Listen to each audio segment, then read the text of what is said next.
ఇవాళ విద్యాశాఖ మంత్రి లేడు. ఒక మంత్రి సీఎం హోదాలో ఉండి 60,000 అంటాడు, దుద్దుల శ్రీధర్ బాబు ఉంటే 70,000 అంటాడు, ఇంకోటి 80,000 అంటాడు. సిగ్గు లజ్జ మీకు ఉందా చెప్పడానికి? 2 లక్షలు కూడా ఇచ్చారని రా బాబు.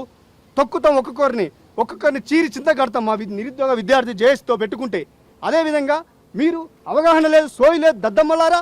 ఇలా రాష్ట్ర వ్యాప్తంగా ఉన్నటువంటి బడ్జెట్ ఎంత కేటాయించారు ఈరోజు మా ప్రభుత్వానికి, మా విద్యార్థులకి? కేవలం మీరు 7.9 పెట్టారు.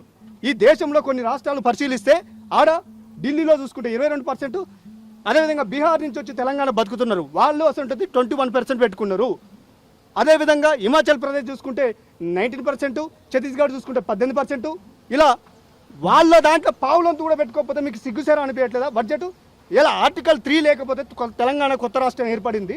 ఆ 3 వల్లనే మీరు ఇలా ముఖ్యమంత్రి అయ్యారు. మేము శాంతియుతంగా ప్రోగ్రాం చేస్తుంటే ఆర్టికల్ 19 మీరు కూని చేసి రాజ్యాంగంలో ఉన్నటువంటి వాటికి కూడా మీరు గౌరవించకపోతే మీరు సీఎం చైర్లు ఎందుకు కూర్చొని పండుకోరాయా మీరు?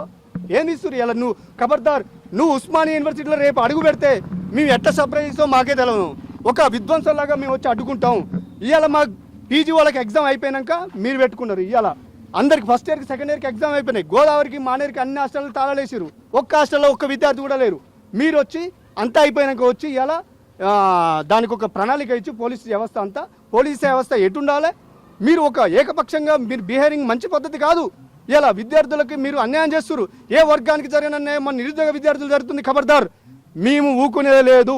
ఒక్కొక్కరిని రోడ్ల మీద చీరి చింత కడతామని మేము హెచ్చరిస్తున్నాం. మీరు అన్ని మార్పులు మానుకోలే.